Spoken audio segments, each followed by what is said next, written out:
Alors ses disciples s'approchèrent et lui dirent,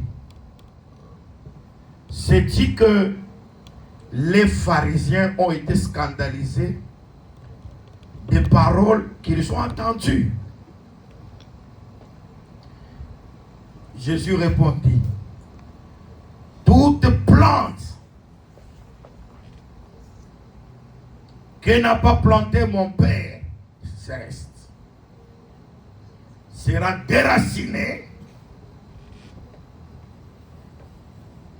Laissez-les. Ce sont des aveugles qui conduisent des aveugles.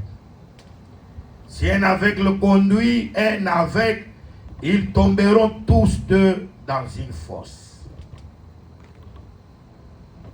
Nous avons pris ces versets pour pouvoir nous argumenter dans ce que nous sommes en train de parler tous ces derniers temps. Quand Dieu a ordonné que la terre produise des plantes, nous avons en amont dit au peuple de Dieu que quand le Seigneur commence une œuvre, il parachève cette œuvre-là. Dieu qui a commencé à nous cette bonne œuvre la rendra parfaite pour les jours de son avènement. Quand Dieu commence quelque chose avec quelqu'un, Dieu va arriver avec la chose jusqu'à la fin. Amen. La Bible dit, les mains de Zorobabel ont commencé. Les mains de Zorobabel achèveront.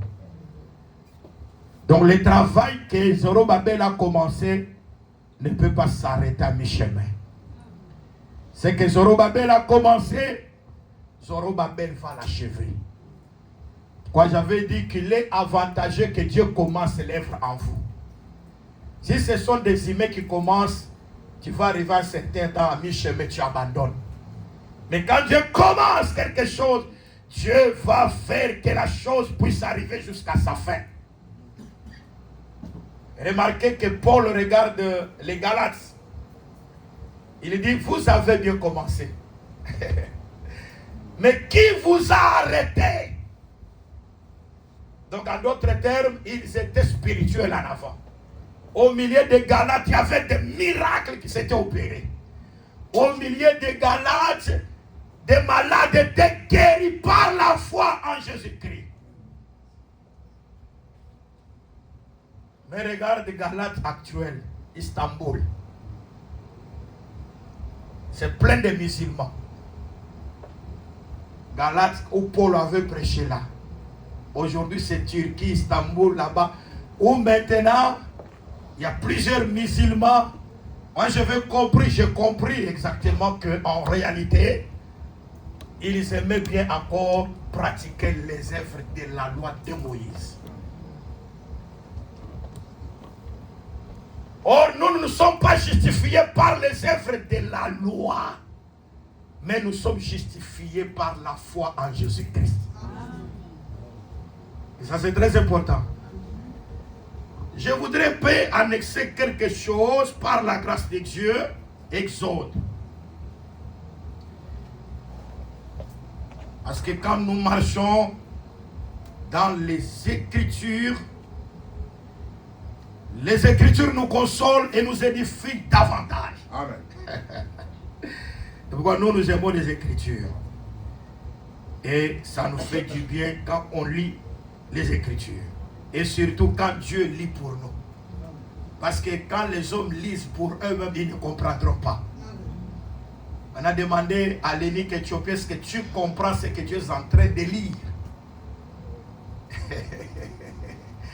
Beaucoup de gens, ils lisent la Bible, ils prêchent même. Mais quand Jésus vient, il dit, insensé, homme sans intelligence. Mais vous avez vu la personne, même a transpiré, il a transpiré, il a crié. Vous vous souvenez? Luc chapitre 24, lorsque Jésus a vu des disciples qui allaient à Emmaüs, qui s'entretenaient, ils parlaient, ils s'entretenaient, ils parlent. Jésus dit, mais qu'est-ce que vous êtes en train de parler? Il ne savait pas que c'était Jésus qui leur posa cette question. Vous parlez de quoi? Il dit, mais tu es quelqu'un qui séjourne à Jérusalem. Mais tu ne sais pas ce qui se passe à Jérusalem. Jésus-Christ, un prophète puissant en parole et en œuvre. Oui, quelqu'un peut parler, Jésus est un prophète puissant en parole et en œuvre. Exactement qu'il était puissant en parole et en œuvre. Il a prêché et les miracles l'ont accompagné. Amen. Ces gens parlaient de Jésus, prophète puissant en parole et en œuvre. Nous on croyait qu'il allait nous délivrer de nos ennemis. Mais il y a maintenant, il est ressuscité. Donc pour eux, rien ne s'est passé. Donc, il prêchait Jésus à Jésus. Mais quand Jésus a fait l'évaluation de leur enseignement, il a dit, homme sans intelligence. Oh, après avoir transpiré, après avoir prêché, mais on te qualifie homme sans intelligence. C'est pourquoi prêcher dans l'église où Jésus est là, après avoir prêché, que Jésus dise Amen. Et pourquoi moi quand je prêche, j'aime voir Jésus dire Amen. Amen. Même si tout le monde ne dit pas Amen. Mais quand Jésus dit Amen, moi je suis content. Amen. Amen. Et vous voyez, il y a beaucoup de gens aujourd'hui, dans plusieurs églises, ils prêchent, ils parlent, mais Jésus ne dit jamais Amen à ceux qui sont en train de prêcher. Parce qu'ils prêchent mal. Et pourquoi l'église de Jésus-Christ, c'est l'église des personnes qui ont la compréhension de la parole. Amen. Parce que le salut, c'est dans la compréhension de la parole. Aujourd'hui, beaucoup se sont lancés à faire seulement des déclarations. Vous aurez l'argent, vous serez élevé, vous serez guéri, vous aurez ça. Les gens sont contents, gloire au Seigneur. Vous êtes contents seulement sur les choses de la terre. Mais je vais vous dire la vérité, nous pouvons faire des déclarations. Nous pouvons dire beaucoup de choses, lancer des bénédictions, vous aurez ça. Mais à la fin, vous n'êtes pas sauvés. Que servira-t-il à un homme de gagner toute la terre, mais s'il perd son âme? C'est pourquoi, même quand l'on bénissait, la première des choses, on disait que la rosée du ciel. Avant la graisse de la terre, il y a d'abord la rosée du ciel. Cherchez premièrement le royaume de Dieu et sa justice, et le reste des choses vous sera donné par surcroît. Aujourd'hui, plusieurs aiment toujours l'air social, avoir l'argent, avoir le travail, mais ce qui est de Dieu n'est pas dans leur vie. C'est ça ce qui fait que Dieu ne soit pas content de beaucoup de personnes. Et beaucoup de gens sont distraits parce qu'ils n'appartiennent pas au corps de Jésus. C'est pourquoi quand nous prêchons, à des fois nous sommes venus comme nous prêchons ici. Celui qui sera sauvé seulement, c'est une seule personne. Tout travail que nous faisons ici, nous faisons tout le travail, nous prêchons. Peut-être c'est pour qu'une personne soit sauvée. Et qui est cette personne? Moi, je vous l'ai dit en vérité que dans tous les temps de Dieu, Dieu ne sauve pas la majorité. Dieu sauve seulement la minorité qui a reçu de Dieu la grâce de comprendre les Écritures. Parce que la grâce de Dieu, c'est lorsque Dieu nous fait grâce de comprendre ce qui est écrit. Il y a la chaise, maman. Elles sont là. Gloire au Seigneur Jésus. Amen. C'est très important. Quand vous comprenez la parole, vous êtes heureux. Vous êtes heureux. Ce qui arriva au temps de Noé arrivera de même au jour du Fils de l'homme. Mais dans le temps de Noé, il y avait des multitudes. Ils étaient sauvés combien dans le temps de Noé?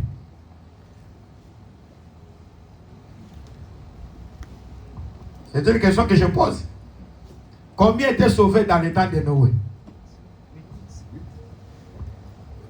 Mais vous parlez avec hésitation. Oui, comme si vous avez peur. Hein? Dans l'arche, qui est entre combien de personnes? 8 personnes seulement. Il y avait aussi des bébés qui étaient morts, non? Des nouveaux-nés qui naissaient et qui sont morts. Il y avait aussi des vieillards qui étaient morts, ces gens-là. Nous disons ceci.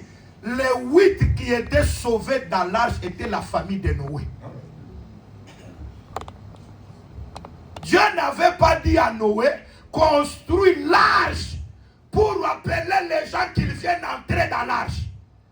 Dieu a dit à Noé, tu construiras l'arche pour que tu sois sauvé, toi et ta famille. Il y a des gens qui lisent mal les Écritures. C'est pourquoi il y a des gens qui disent que non, Noé était en train d'aller, il prêchait partout, venez entrer, Dieu va faire pleuvoir la pluie. Vous voyez, il y aura des gens qui vont mourir par les déluge. Non, Dieu avait prévu à Noé, quand tu construis l'arche, ce n'est pas pour que toutes les personnes soient sauvées, mais que toi et ta famille soient sauvés. Oh, gloire au Seigneur, quand Dieu construit une ville de refuge, il a déjà nominé ceux qui sont sauvés par cette ville de refuge. Gloire au Seigneur, notre ville de refuge, c'est le Seigneur Jésus-Christ. Et Dieu a déjà nominé les sauvés. Oh, gloire au Seigneur. Et moi, je suis content quand Dieu dit de ta personne et confirme que tu es saint. Quand Dieu te confirme que tu es pur, gloire au Seigneur. C'est une grâce que le Seigneur t'a accordée. Parce que cela n'est pas donné à qui que ce soit. La grâce de Dieu est donnée à un prédestiné, celui que Dieu connaissait avant la fondation du monde. Et ça, c'est très important. Dieu n'ira pas appeler tout le monde. Venez, vous allez entrer pour entrer dans le royaume. Vous allez, non. Dieu appelle ce que lui a connu d'avance. C'est très important. Ce que Dieu a connu d'avance, il les a aussi prédestinés pour qu'ils deviennent l'image de son Fils. Quand Dieu t'a connu avant la fondation du monde, Dieu fait que tu aies la même nature de Jésus-Christ. C'est pourquoi je prêche Jésus-Christ ici.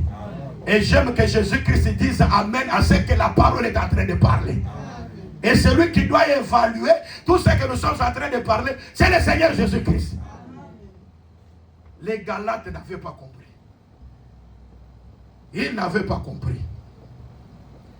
Après avoir vu les miracles opérés parmi eux, ils ont dit non. Malgré que nous avons la foi en Jésus-Christ, nous devons encore retourner aux œuvres de la loi. C'est ce que nous voyons aujourd'hui. Vous voyez quelqu'un prier, il entre quelque part, il enlève les chaussures. Vous lui posez la question, mais vous enlevez les chaussures, pourquoi? Non.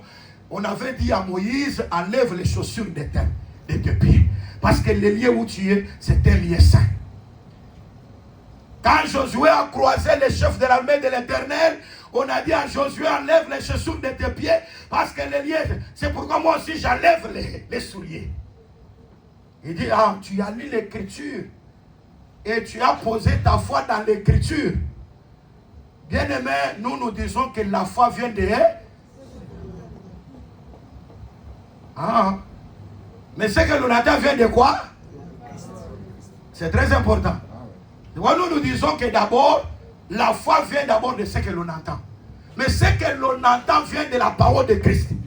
C'est pourquoi nous disons que Christ a donné sa parole dans les Écritures. Mais quand on prend les Écritures, on explique les Écritures. La foi vient maintenant lorsque les Écritures sont expliquées. Parce que si la foi était seulement écrite dans ce qui est écrit, Jésus a marché sur les eaux. Toi aussi, tu dois aussi marcher sur les eaux comme ça. Mais il faut prendre la marche sur les eaux, expliquer le pourquoi de la marche sur les eaux. Quand il y a l'explication, ce qui doit être donné communique la foi chez ceux qui l'entendent. C'est pourquoi nous aimons quand nous avons le ministère de la parole. Parce que le ministère de la parole rend les Écritures visibles pour que le peuple soit sauvé. Ça, le ministère de la parole, comment beaucoup de gens auront la capacité de pouvoir comprendre les choses du royaume. C'est vrai, quand Dieu nous donne le ministère, Dieu nous a justifiés. Corneille donnait des aumônes. Mais Corneille, pour avoir le Saint-Esprit, il faut que Pierre vienne et qu'il ouvre la bouche. La bouche de Pierre avait la communication du Saint-Esprit. Oh, gloire au Seigneur, je vois qu'il y a des Corneilles ici. Ils attendent que Pierre parle. Quand Pierre parle, après avoir entendu l'évangile de votre salut, vous avez été scellés du Saint-Esprit pour le jour de la rédemption. Quand on parle du jour de la rédemption, cette rédemption, c'est par rapport à la chair. C'est la rédemption du corps. C'est l'enlèvement de l'église. Il n'y a pas l'enlèvement de l'église si le peuple n'est pas cacheté par le Saint-Esprit. Et pourquoi la parole est d'une importance capitale. Exode 21. L'Écriture dit, au verset 28e, si un bœuf frappe de ses cornes un homme ou une femme, donc on trouve ici un bœuf qui frappe de ses cornes un homme ou une femme. Mais quand toi tu prends seulement, tu vois le bœuf, tu meurs. Il y a des prédicateurs, quand tu le lis comme ça, il lit comme ça, il voit, quand on dit le bœuf, lui il imagine un bœuf qui a les cordes. Un bœuf a combien de cordes? Le bœuf a combien de cordes? Il a combien? Il n'a pas 3. Le bœuf n'a pas 4 cordes. Tu as déjà vu un bœuf? Tu n'as jamais vu un bœuf? Tu connais le bœuf? Tu l'as déjà vu?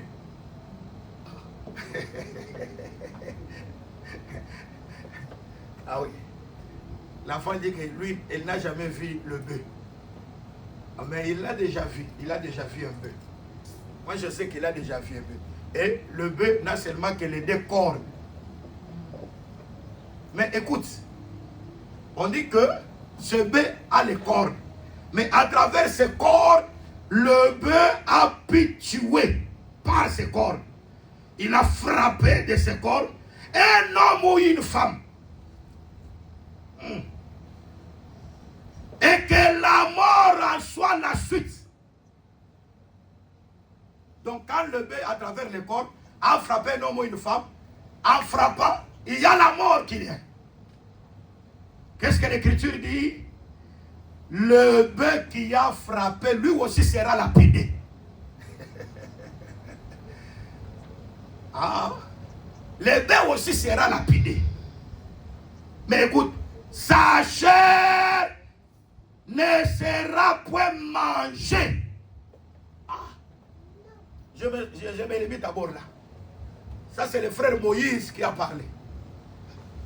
Donc, Moïse a vu un bœuf. Ce bœuf-là a ses cornes. Mais à travers les cornes de ce bœuf, le bœuf a frappé un homme, le bœuf a frappé une femme. En frappant l'homme, en frappant la femme, ce qui s'est résulté, c'est la mort de l'homme ou la mort de la femme. L'Écriture dit, comme il a frappé l'homme ou la femme, le bœuf là, il faut aussi qu'on puisse le frapper, le lapider. Mais quand le bœuf est tué, la chair du bœuf, on ne la mangera pas. Ah. Un bœuf qui a tué les humains, il faut aussi qu'on le tue. Mais sa chair, il ne faut pas que sa chair soit mangée. Alors si je me limite seulement comme ça, et je dis que les bœufs, on voit les bœufs. Non, 1 Corinthiens chapitre 9. Le frère Paul dit, on ne peut pas amuser le bœuf quand il foule les grains. la question, est-ce que Dieu peut se mettre en peine à cause du pain? Dieu du ciel, quand un bébé meurt, ou bien un bébé fait quelque chose, est-ce que Dieu peut se tourmenter à cause du pain? À cause des animaux. Quand les animaux meurent, quand est-ce que Dieu peut se tourmenter parce qu'un animal est mort, parce qu'un animal a commis ça? Est-ce que Dieu peut se mettre en peine? C'est ça ce que Paul pose comme question.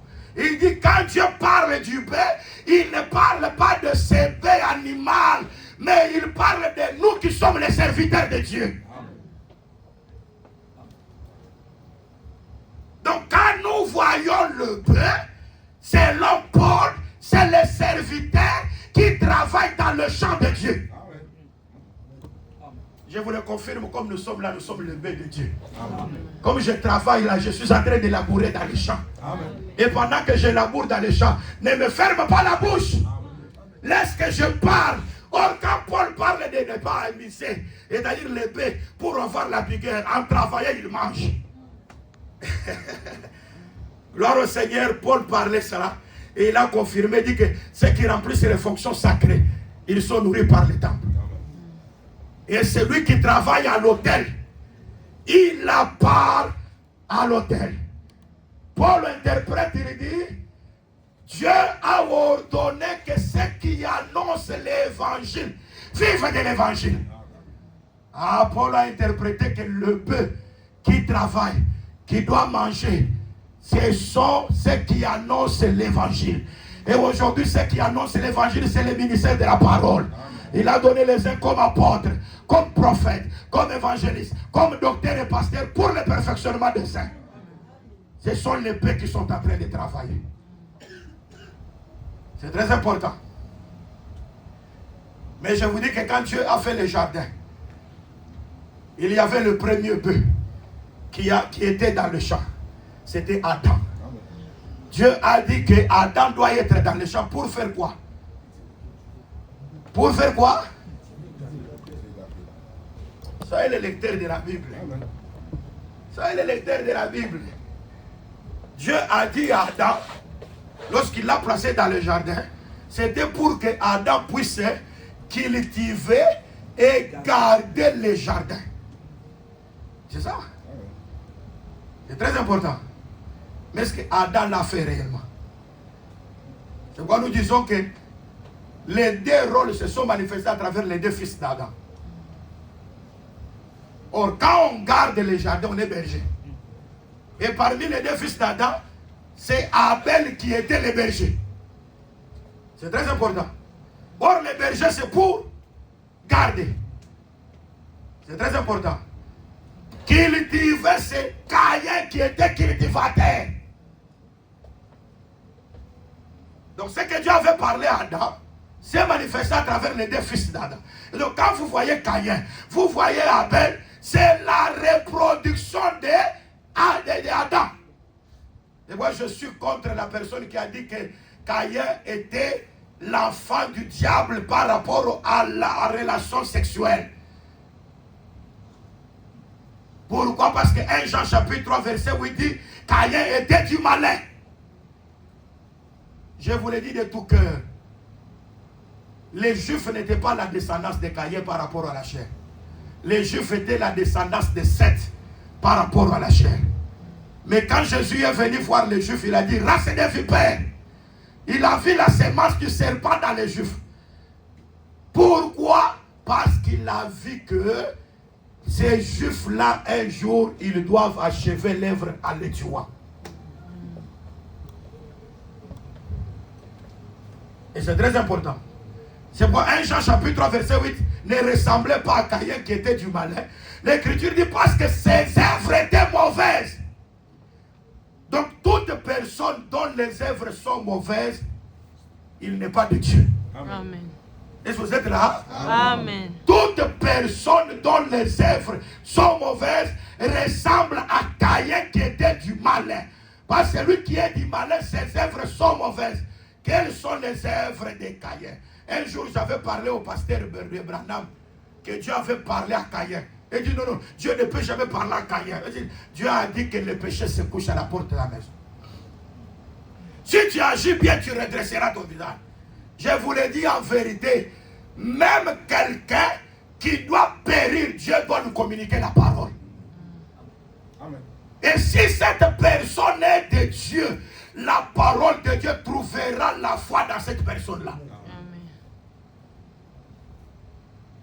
C'est pourquoi je vous le dis en vérité. Quelqu'un peut, vous imaginez qu'il est païen, il est du monde, il est méchant, il ne sera pas sauvé. Mais dans cette personne-là, s'il y a la semence attendra seulement la pluie. Quand la pluie descend, cette semence qui était cachée doit se reproduire. Amen. C'est la foi qui a été placée, semée dans le sein, une fois pour toutes. C'est la semence que Dieu nous avait communiquée avant la fondation du monde. C'est pourquoi quand la parole vient, la parole trouve la foi en nous. La parole fait que la semence qui est la foi se reproduise. Et j'ai toujours dit que la pluie ne change pas la semence. Si vous avez des herbes, vous avez des épines, quand la pluie vient, les épines sortiront. Mais quand il y a une semence qui est la semence royale, bien aimé, quand la pluie vient, la semence sort. Dans les vases de beaucoup de gens, il y a des mystères qui sont cachés là-bas. C'est pourquoi, bien aimé, l'apparence de la piété trompe beaucoup de gens. Paul a dit à Timothée, dans les derniers temps, plusieurs auront l'apparence de la piété, mais reniant ce qui fait la force. Il a dit, mais toi, retire-toi de ces gens. Un enfant de Dieu, il doit comprendre la profondeur qui est cachée dans la vie d'une personne. Et cela est manifesté par les œuvres. Parce que les bonnes œuvres ne se cachent pas.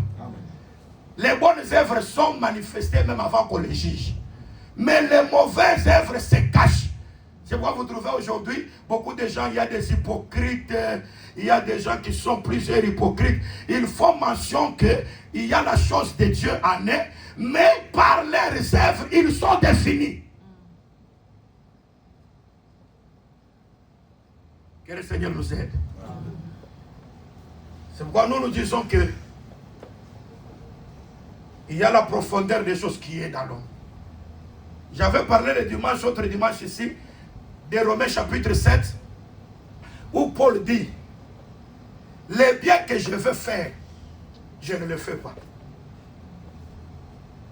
Donc à moi-même, je veux faire le bien. Même à la manière des hommes, beaucoup de gens veulent faire le bien.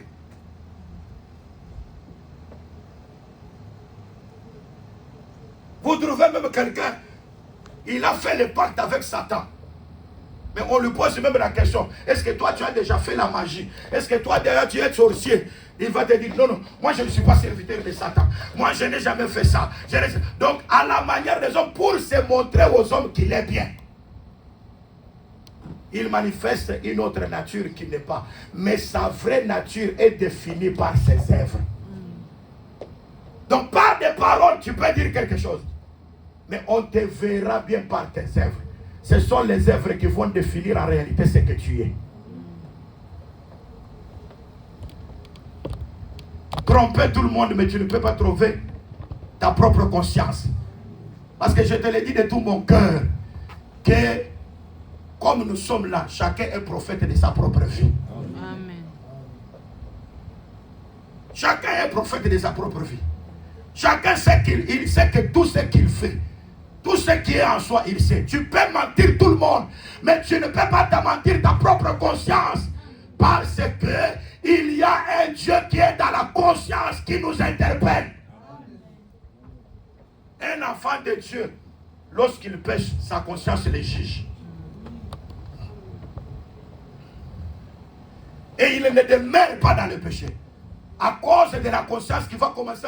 Pourquoi tu as fait ça? Pourquoi tu as fait? Si tu vois quelqu'un commettre un péché et qu'il ne se juge pas et qu'il ne demande pas pardon à cause de ce qu'il a fait, il est du diable. Amen.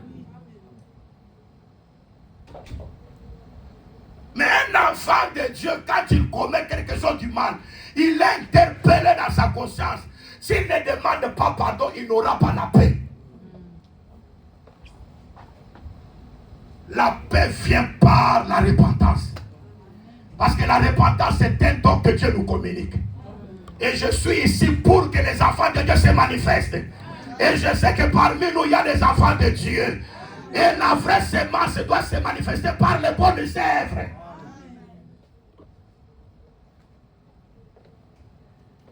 Que Dieu soit béni. Amen. Ah Seigneur.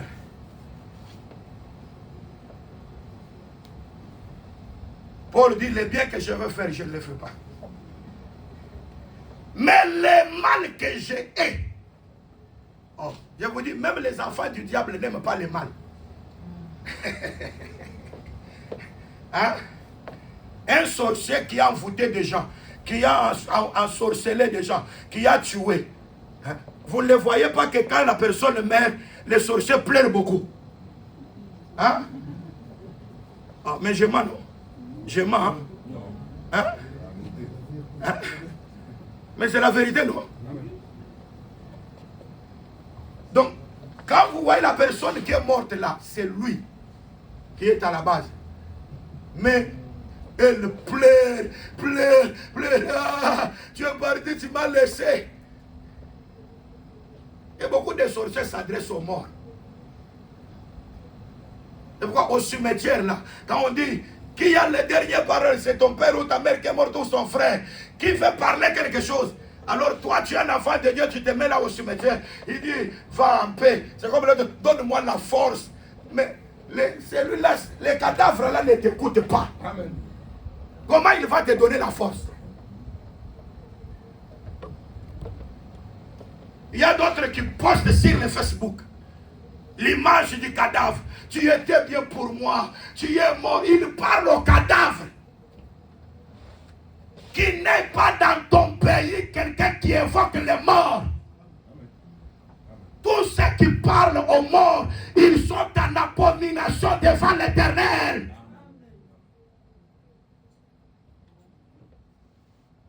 Quand quelqu'un est mort, même c'est mon bien-aimé dans la foi, j'ai l'assurance qu'un jour nous nous verrons. Mais ce corps-là qui est enterré là, le frère là n'est pas là-bas.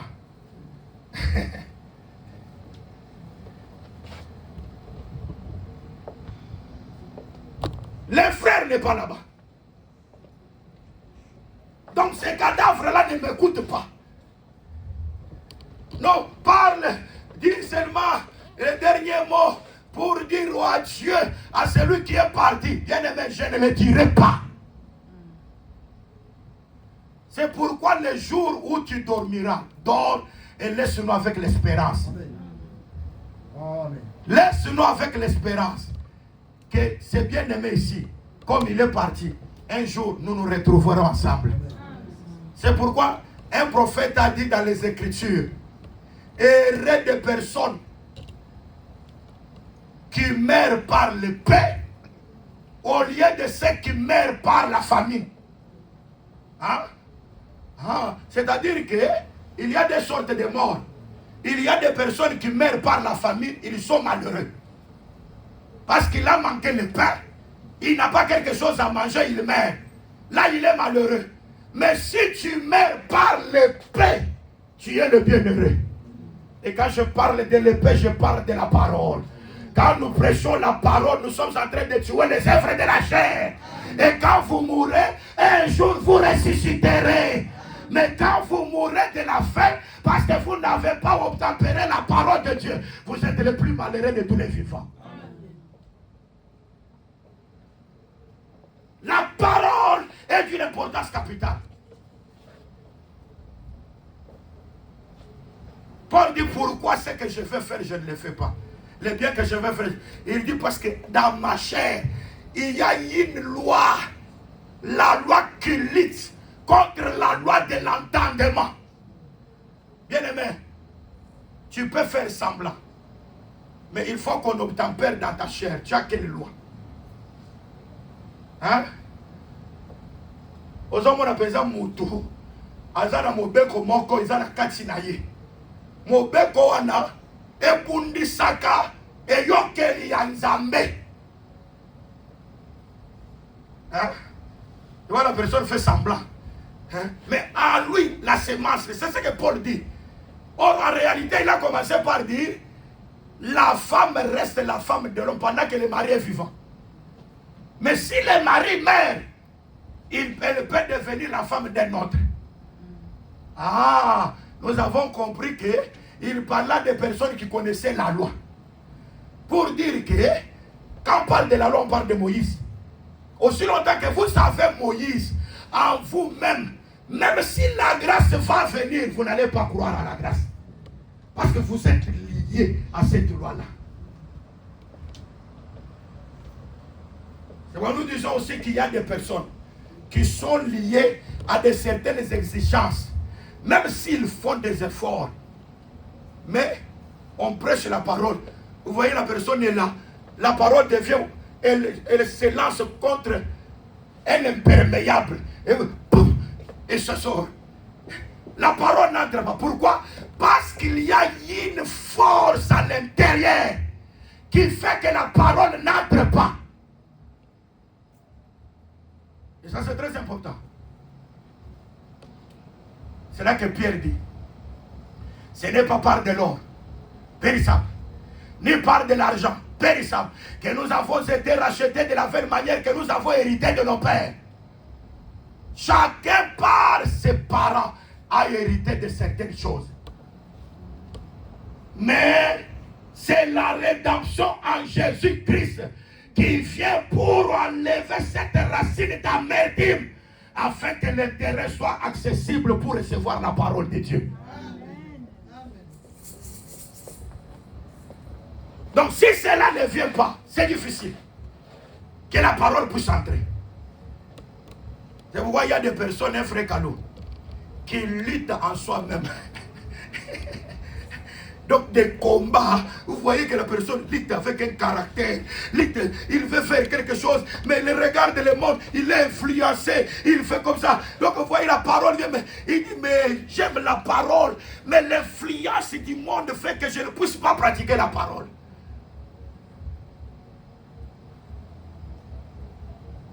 Nous avons beaucoup de gens comme ça. Tu aimes faire le bien, mais tu n'as pas le pouvoir. C'est lui qui nous communique le pouvoir, c'est le Saint-Esprit lorsqu'il vient dans nos vies. Quand le Saint-Esprit entre en nous, il communique le pouvoir de pratiquer la parole de Dieu.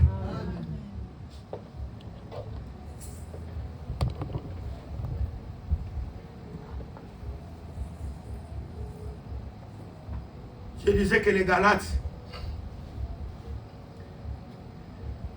Paul dit, vous avez commencé bien. Vous étiez en train de courir bien. Mais qui vous a arrêté? Il dit, cette influence ne vient pas de celui qui vous a appelé. Après avoir commencé par l'esprit, voulez-vous terminer par la chair? La chair qu'il parlait, c'est les œuvres de la loi. Vous voyez, la femme, lorsqu'elle est dans la période menstruelle, elle ne peut pas venir à l'église parce qu'elle est impure. Ça, c'est par rapport à la chair. Aujourd'hui, même si la femme est dans la période menstruelle, mais qu'elle a la foi en Jésus-Christ, elle est déclarée qu'elle est pure. Ce que Dieu a déclaré pur, toi ne le rejette pas. Vous voyez ça? Dans la loi, elle est infirme. Il ne pouvait pas entrer. Mais aujourd'hui, Dieu ne tient pas compte de l'infirmité de la chair. Même un infirme dans la chair, aujourd'hui, par la foi, il est justifié.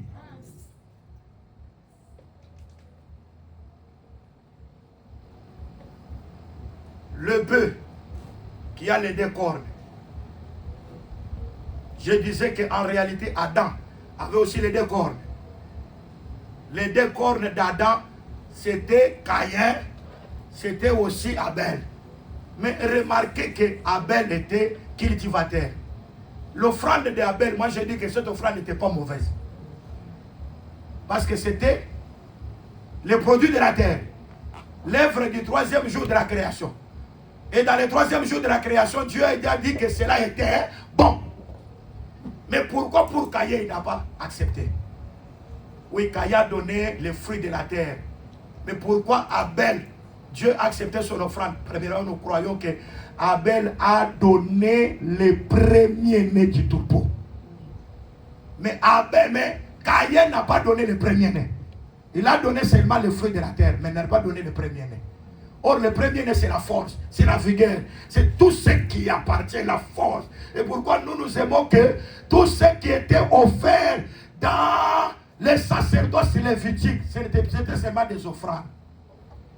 Mais Jésus-Christ, il est le premier-né de toute la création. C'est pourquoi Jésus a été admis plus que tout ce qui était donné par Moïse. Je vous le dis bien aimé, si vous voulez que votre offrande, Dieu l'agrée, donne l'offrande qui sort de votre propre force. Amen. Donc quand vous donnez l'offrande, directement vous devenez faible. Amen. Est-ce que vous êtes là? Amen. Donc quand vous donnez l'offrande, il n'y a pas encore. Les témoins de Jéhovah disent, on ne peut pas transfuser le sang. Vous voyez, parce que les sang, ils ne comprennent pas. Quand quelqu'un donne son sang, il ne donne pas tout le sang. Il reste encore avec l'autre sang dans le corps. Parce qu'il n'a pas donné tout le sang. Ah mais c'est la vérité. Tous ceux qui donnent le sang ici, ce sont des prophètes de la Sainte Alliance. Ils donnent, ils restent avec l'autre. Mais Jésus-Christ il n'est pas resté avec l'autre sang. Je vous l'ai dit, quand Jésus a donné le sang, il a donné tout son sang. Pour que toi et moi nous soyons sauvés. Pour que toi et moi nous soyons rachetés. Il a donné toute sa vie. Ah, mais c'est ce qui s'est expliqué. Jésus était sur le trône, en train de regarder ce qu'ils veulent offrir. Quand Jésus regardait, il voit des riches qui venaient. Il donnait de l'air superflu. Il donnait de l'air superflu. Mais une pauvre femme.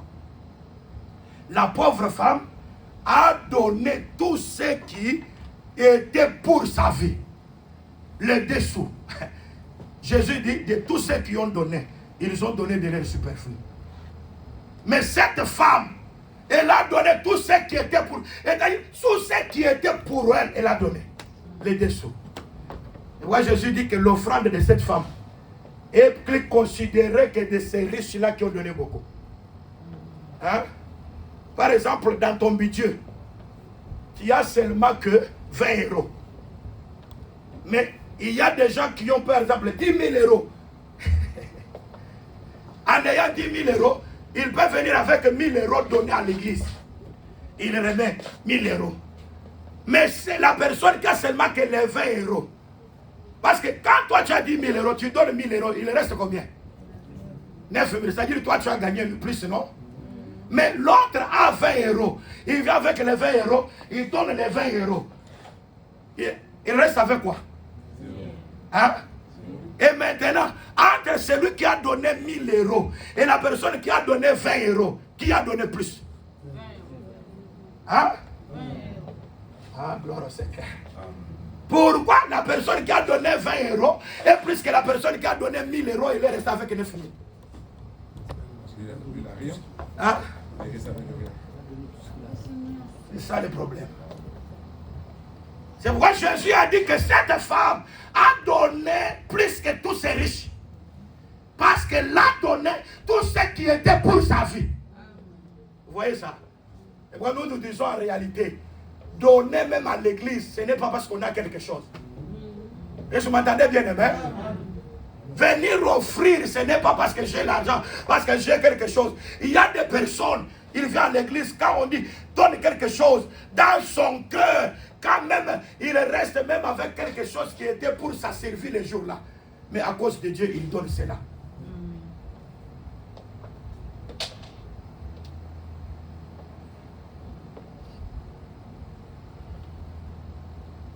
En réalité, les riches parlaient des prophètes. Ils avaient reçu la loi, les psaumes et les prophètes. Ils avaient des richesses que Dieu leur avait données. Ils sont venus, ils donnaient des choses, ils venaient des choses, mais ils restaient encore avec d'autres choses. Mais cette femme parlait de Jésus-Christ. Jésus-Christ, lui, quand il est venu, il a donné toute sa vie pour que toi et moi nous soyons sauvés. C'est pourquoi l'offrande de Jésus-Christ est plus que l'offrande de tous les prophètes.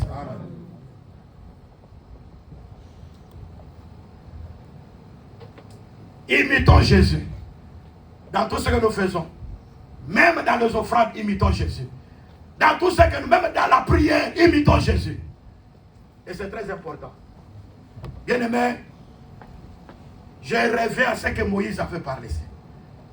Pour dire que on parle encore du paix. Le paix aussi parle du serviteur Moïse. Selon Hébreux chapitre 3.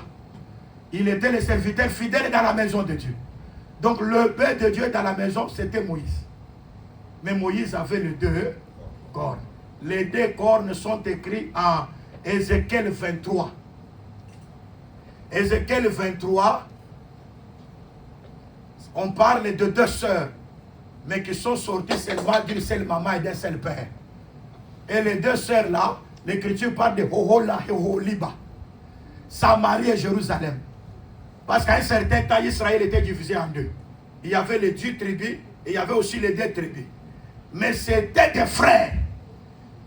Vous vous souvenez que la femme samaritaine a dit à Jésus, c'est notre père Jacob qui l'a. Il a agressé. Il dit, même les Samaritains se reconnaissaient en Jacob. C'est très important. Hein? Même les Samaritains se reconnaissaient que Jacob était leur père. C'est pourquoi nous disons que les Samaritains c'était une corne. Les Juifs aussi c'était une corne. Et les 2 cornes appartenaient à un seul but. Parce que les cornes sont là pour défendre le but. Dans le combat, c'est les cornes qui défendent. C'est pourquoi quand Jésus est venu, il a trouvé quelqu'un qui était aveugle de naissance. Il a fabriqué de la boue. Il a laissé sa salive. Gloire au Seigneur parce qu'il est retourné à la création. Pour que les yeux s'ouvrent, il faut qu'on puisse former de la boue. Ah, gloire au Seigneur. Parce que la boue, c'est l'argile. Et je crois de tout cœur que Dieu a pris la poussière de la terre. Il a mis de l'eau. C'est pourquoi il a mis la salive pour faire de la boue. Parce qu'il voulait faire la récréation. Il voulait créer de nouveau. Bien-aimé, quand vous acceptez la parole, il y a la création qui devient manifeste dans ta vie. Amen. La création devient encore vivante. Je vous le dis de tout mon cœur. Moi, je crois que quand nous prêchons la parole, Dieu peut encore créer des choses dans ta vie. Amen. Une femme qui n'a pas de trompe, Dieu peut encore remettre des trompes dans sa vie. Amen. Et cette femme-là, vous voyez qu'elle l'enfante. Mais parce que Dieu est capable de faire encore la création de ta vie. Je lève ma main vers le ciel. Je déclare que la création soit manifestée dans ta vie au nom de Jésus. À partir de ce jour, la situation difficile qui te faisait souffrir dans la pensée, que Dieu puisse créer la chose nouvelle dans ta vie et te communique la grâce. Quand vous croyez, les miracles s'opèrent. Quand vous croyez, vous verrez ces miracles s'accomplir dans votre vie. Et c'est très important. Jésus-Christ a fait de la boue. Il a jeté sur les yeux de la personne. Il a dit, va au Siloé. Il est allé au Siloé.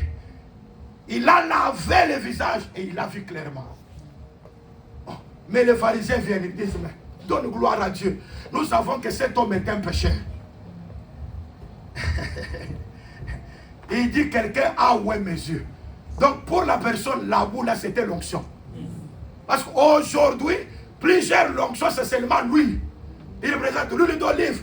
Mais l'aveugle ne parle, la boue qui était dans ses yeux. Là, il a oué mes yeux. Oh, gloire au Seigneur, parce que Jésus était la véritable terre sur laquelle a été craché. Parce que cracher sur la terre, c'est lancer la malédiction sur la terre. C'est là que nous disons que Jésus sur la croix, c'était la terre qui a été maudite pour que toi et moi nous soyons bénis de l'Éternel. Et l'œuvre de la croix, c'était l'onction pour nos yeux. Donc sur la croix, on avait déjà vu, mais on n'avait pas vu clairement. Pour voir clairement, il faut aller au Siloé. Le Siloé maintenant, c'est l'œuvre du ministère. Pendant le temps que nous prêchons ici, vous voyez maintenant clairement. Vous voyez clairement, les yeux s'ouvrent. Et pourquoi Jésus-Christ, lorsqu'il a pris le pain, il a rompu. Quand il a rompu, leurs yeux s'ouvrirent. La mort de la croix, c'était aussi l'ouverture des yeux. Mais Pour que cela soit manifeste, il faut que le ministère de la parole soit là. Il leur dit, si vous dites qu'il est pécheur, moi je ne sais pas. Et voilà, nous disons que Dieu opère les miracles dans l'église. Quelqu'un était venu malade, qui ne te retourne pas encore malade. Quelqu'un avait un problème, qui ne retourne pas avec le problème. Vous avez un problème, vous venez à Jésus, Jésus reste avec le problème et vous vous retournez dans la paix. Il a dit, si il est pécheur, je ne sais pas. Mais moi, ce que je sais, j'étais aveugle, mais maintenant je vois. En Jésus, on a toujours un témoignage. Quelqu'un de Jésus ici, là, a un témoignage. Il marchera avec un témoignage. Parce que marcher avec Dieu, il faut avoir l'expérience avec Dieu. C'est ce que David avait. Le même Dieu qui m'a gardé devant la patte de l'ours, devant les griffes, il me délivrera devant cette circonstance. Comme il l'a fait hier, il fera encore aujourd'hui. C'est ça le Dieu que nous prions. Que Dieu soit béni. Amen. Oh. Qu'est-ce que ces gens-là? Nous sommes, nous connaissons Moïse. Hein? Mais celui-ci, nous ne le connaissons pas. En d'autres termes, il était une corne du bœuf qui s'appelait mort. Donc il est défendu. C'est toi qui es son serviteur. C'est toi qui es son disciple. Nous sommes disciples de Moïse. Nous connaissons Moïse. Et nous savons que Dieu a parlé à Moïse. Mais celui-ci, nous ne savons pas d'où il est venu. C'est une corne. En voulant défendre Moïse, ils ont tué un homme. Vous êtes là? Amen. Hein? Amen. Donc, les deux cornes du bœuf. Le bœuf, c'est Moïse. Les deux cornes, c'est les Juifs et les Samaritains qui formaient Israël. En voulant défendre Moïse et les corps, ils ont tué un homme. Parce que nous croyons que Jésus, c'est un homme, c'est aussi une femme. À la croix, Jésus est mort comme l'homme. Il est aussi mort comme une femme. Parce que l'homme, c'est la force. Je crois de tout cœur qu'à la croix, Jésus-Christ qui était fort, il s'est laissé faible. Et ça, c'est très important. C'est pourquoi nous disons que la croix, en même temps, Jésus-Christ était aussi Moïse. Parce qu'à la croix, c'était Moïse qui a été cloué. La loi de Moïse a été clouée. Mais remarque bien aimé, c'est très important. On dit parce qu'il a tué l'homme ou il a tué une femme, il faut que le bœuf aussi soit tué. Nous croyons que le bœuf qui a tué l'homme, c'est Moïse, la loi, à travers Israël, les deux cornes qui ont tué Jésus. Maintenant, il fallait que le bœuf aussi soit lapidé et qu'il meure. Or, le bœuf qui était lapidé, c'était qui? C'était le corps de Jésus-Christ qui était aussi lapidé sur la croix. Mais celui qui m'a parlé, ça c'est Paul. Paul dit ceci, il a effacé l'acte dont les ordonnances nous condamnent. Vous lisez ça, non? Amen. Il a effacé l'acte dont les ordonnances nous condamnaient. Il l'a cloué à la croix. C'est-à-dire quand on clouait quoi? Le corps de Jésus. À la manière des hommes, on cloue le corps de Jésus. Mais Paul, quand il dit on a cloué l'acte des ordonnances. En d'autres termes, quand on clouait, on mettait les clous là, dans le corps de Jésus. En d'autres termes, on était en train de clouer l'acte des ordonnances qui nous condamnait. Or, l'acte des ordonnances, c'est Moïse qui doit aussi être lapidé. Mais sa chair, on ne peut pas la manger. Ah, la chair des préceptes, des ordonnances. Nous, dans l'église, on ne la mange pas. Oh, vous voyez, vous devez prier seulement sabbat. Le sabbat, le 7e jour, comme samedi. Nous, cette chair-là, on ne la mange pas comme ça. Pour nous, le sabbat, c'est un homme. C'est la paix que le Seigneur nous donne. Quand vous recevez la parole, vous entrez dans le sabbat. Vous entrez dans le repos. Mais les jours sabbat, comme ça, comme chair, on ne la mange pas. Hein? Oh, vous voyez, vous venez de perdre, comme on a dit qu'il y a une femme qui a dit à un serviteur de Dieu parce qu'elle vient de perdre son mari. Vous voyez, il faut que vous venez pour me laver, enlever ça. C'est ce que nous voyons aujourd'hui dans les pentecôtistes. L'homme, seulement qu'ils avaient porté des anneaux là, soit disant que ce sont des alliances.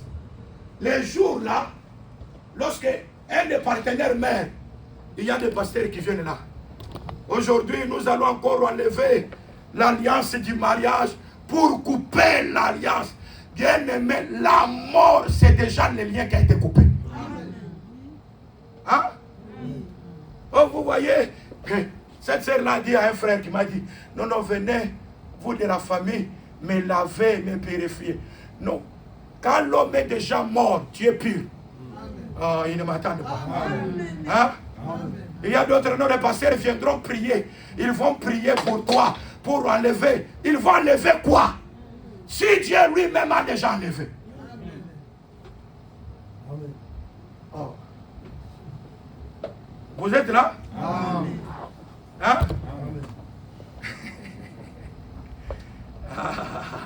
Il y a de certaines cérémonies aujourd'hui qui se font dans des églises que Dieu n'aime pas. Vous êtes là? Oh, quelqu'un vient de mettre l'enfant au monde et quand on présente, il faut venir avec l'enfant que le pasteur prie. Quel est l'apôtre qui a fait ça? Parce que quand Jésus l'a fait, il a dit ceci. Il a dit, quand Jésus a dit, laissez les enfants venir à moi. Parce que leurs anges sont devant le Seigneur. Ah, mais au temps de Sodome, il y avait aussi déjà des enfants. Est-ce que ces enfants avaient les anges? Or, quand nous regardons les Écritures, les anges sont les serviteurs de Dieu pour venir en aide à ceux qui doivent hériter la vie éternelle. Ah, les enfants, c'est ceux qui héritent la vie, hein? Qui ont des anges en présence de Dieu. Ils sont des serviteurs de Dieu. Ce n'est pas des enfants comme ça. Venez avec les enfants, on va les bénir. Non, non, non. Les enfants sont bénis par leurs parents croyants. Ah, vous êtes là? Amen. Quand vous avez encore des enfants, ils sont encore des enfants, ils sont bénis par votre foi. À moins qu'ils grandissent, c'est pourquoi quand les enfants sont encore petits, amène-les à la parole. Et dis que ces enfants dans la parole. Afin que ces enfants un jour ne se détournent pas. Et ça serait leur avantage. Mais la pratique que nous voyons dans des églises aujourd'hui, vous voyez des enfants, il faut les bénir. Vous voyez comme ça, il faut faire ça. Hein? Les mariages, on met des personnes. Vous voyez, et maintenant nous allons les unir. Les pasteurs unis. Non, non, non, non, non, bien aimé, je vais vous dire la vérité. C'est lui qui unit les mariages, ce n'est pas le pasteur. Vous êtes là? Amen. Hein? Amen. Toutes les cérémonies que vous êtes en train de voir, par-ci, par-là, là.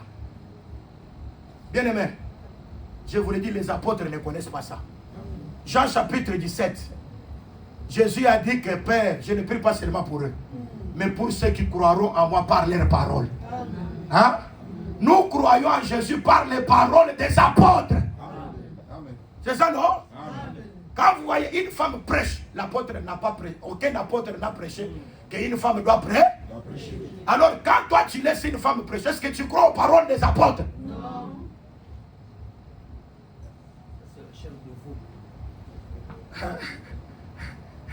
Vous voyez? C'est pourquoi les apôtres, ils nous ont parlé. Parce que la chair a été déjà tuée, la chair de Moïse. Mais on ne peut pas manger ça.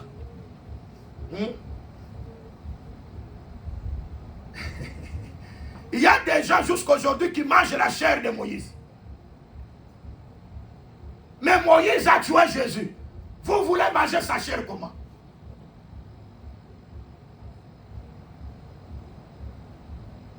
Mais quelle est la chair de Moïse qui a tué Jésus? C'était des préceptes et des ordonnances. Paul a dit que c'était des ordonnances charnelles, imposées jusqu'à une époque de réformation. Parce que dans la loi, il y avait des ordonnances. Dans la loi, il y avait l'ombre. Il y avait les pédagogues. Mais dans la loi aussi, il y avait les exemples. Les exemples nous ont été donnés pour que nous en tirons l'instruction, afin que nous ne puissions pas faire le mal comme les autres avaient fait le mal. Et c'est très important. Mais les ordonnances, c'est pourquoi nous disons les 10 commandements. Jusqu'aujourd'hui, nous les pratiquons. Quand vous avez l'amour, tu ne peux pas prendre la femme de ton prochain. Quand tu as l'amour, tu ne peux pas faire l'escroquerie dans les affaires. Quand tu as l'amour, tu ne peux pas faire mal à l'autre. C'est-à-dire quelqu'un qui a l'amour, il pratique la parole de Dieu. Que Dieu fasse que l'amour de Dieu soit manifesté en nous. Parce que ça, c'est la semence que le Seigneur nous a donnée. C'est pourquoi Jésus prêchait, il prêchait, il prêchait, il prêchait. Il dit malheur à vous pharisiens, scribes, pharisiens, hypocrites. Tu sais pourquoi Jésus censurait les pharisiens? C'est parce qu'il se disait que nous connaissons. Hein? Nous sommes prédicateurs. Nous prêchons la vérité. Nous sommes de l'assemblée. Quand tu dis de Dieu, je suis de l'assemblée des saints. Parce qu'il y a des gens qui croient qu'en venant dans l'assemblée des saints, ils sont déjà sauvés.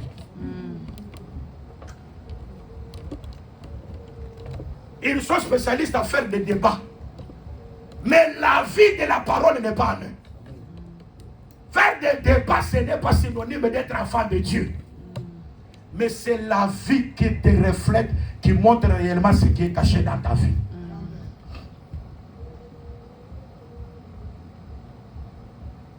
Hein? Ah Seigneur. Nous sommes de l'assemblée des saints. Nous l'assemblée, c'est comme il y avait des gens en Angola là-bas. Notre église de Marthe. Tout le monde qui était dans cette église-là, il se voyait que... Nous avons la connaissance. Mais il y a des choses, quand vous posez la question, frère, vous avez la connaissance. Ça, c'est quoi? Il ne sait même pas expliquer ça. Mais il parle en termes de communauté. Et ce sont des personnes-là qui ont créé beaucoup de troubles. Vous êtes là? Amen. Des gens là, des incrédules, des malfaiteurs, des gens impudiques, sorciers. Mais ils étaient toujours là. Nous sommes des frères, nous sommes des frères. Mais regardez leurs œuvres. Nous ne sommes pas pour parler en termes de communauté. Mais que chacun se juge par rapport à la parole. Quand tu te juges, tu ne seras pas jugé. Hein? On nous a prêché comme ça. On nous a prêché comme ça. Quand tu veux parler à une personne, tu dis que les apôtres ont prêché que Satan existe. C'est pourquoi nous croyons que nous obtenons les Canaan. C'est une promesse. Mais pour entrer dans les Canaan, il faut combattre. La vie éternelle, c'est une promesse. Mais pour entrer dans la vie éternelle, il faut combattre. Et la première chose à combattre, c'est notre chair. Amen. Si tu ne combats pas la chair, tu n'entreras pas dans le repos. Oh. Mais Pierre a dit que soyez sobres, parce que votre adversaire rugit comme qui? Le diable rugit comme un lion rugissant. Il cherche qui? C'est lui quelqu'un qu'il va dévorer. Ah, Pierre, comme apôtre, nous a prêché que Satan existe. Hein? Parce qu'il y a des gens qui oublient que Satan existe. Vous êtes saints, vous êtes enfants de Dieu. Vous oubliez qu'il y a un ennemi. Nous sommes sauvés par ce que les apôtres nous prêchent. Pierre a dit, Satan rôde comme un lion rugissant, cherchant qu'il va dévorer. Il y a beaucoup de gens que Satan a déjà dévoré. La personne marche comme ça, il n'a pas la paix. Il va te dire, non, en Europe, il y a des stress. Hein? Je suis entré dans le stress des courriers, et des problèmes. Mais ce sont des démons.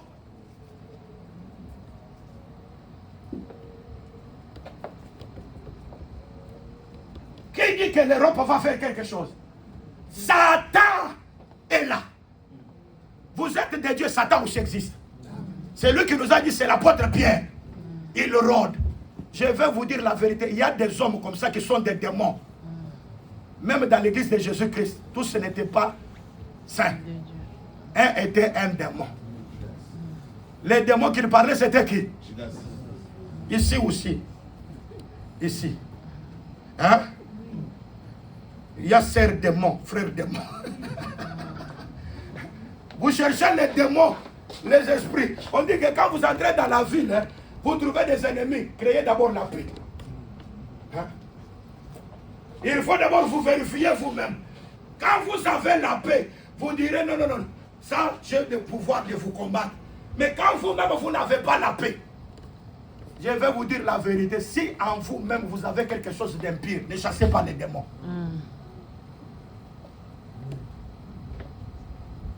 Soumettez-vous à Dieu et résistez au diable et il fuira loin de vous. La première des choses, c'est la soumission. Avant de chasser les démons, il faut d'abord que toi-même tu aies la soumission. On regarde la parole, tu n'es pas soumis. Mais quand on va chasser des maladies, on a chassé Satan. Il ne fuira pas. Parce que toi-même là, tu es un démon. Diable ne chasse pas diable. Si Satan chasse Satan, le royaume de Satan sera difficile.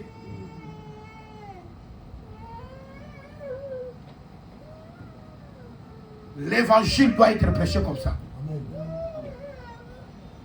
Dès Corinthiens chapitre 2, le frère Paul dit ceci. Les frères qui avaient péché là, il faut les récupérer. Parce que nous n'ignorons pas les desseins du diable. C'est-à-dire, Paul sait que l'église connaît les desseins du diable. Donc, les organisations, les manigances de Satan, l'église doit connaître ça.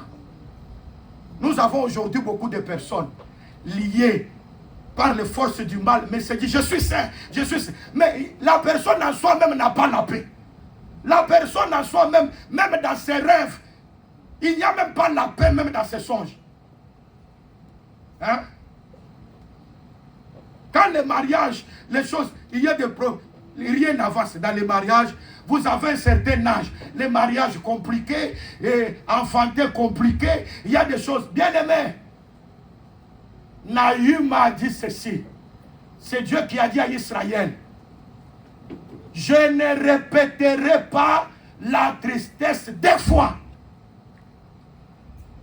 Si hier j'ai vécu la tristesse de cette manière-là, Dieu ne répétera pas deux fois. Ça c'est Nahum qui a dit. C'est-à-dire, si hier j'ai vu quelque chose de mal, aujourd'hui je dois aussi vivre le bonheur avec le Seigneur. Amen. Vous êtes là? Amen. Qui est là? Amen. Acclamons pour la gloire de Jésus.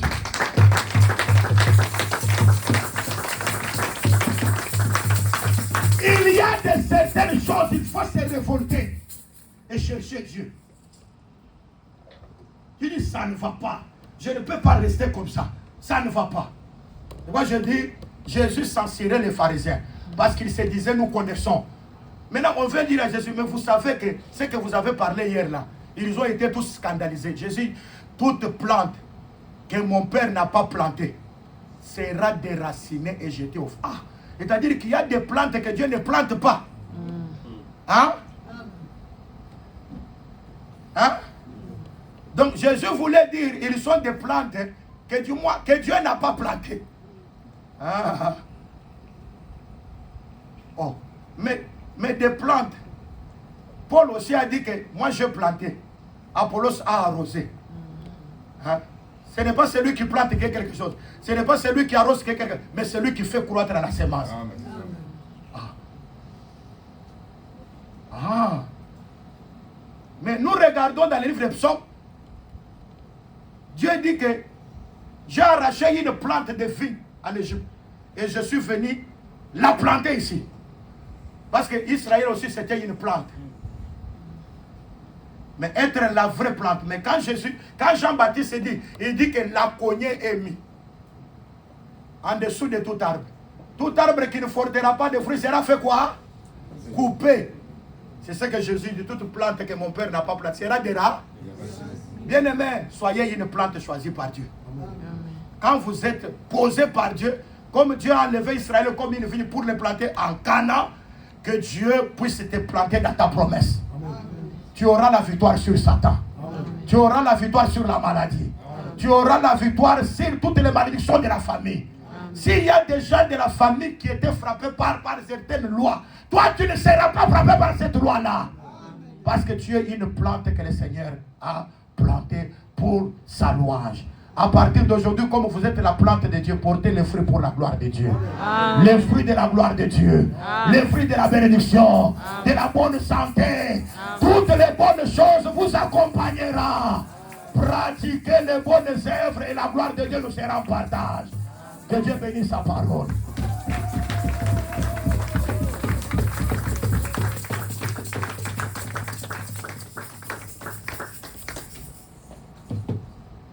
Mets ton bras sur ton cœur. Commence à dire des choses.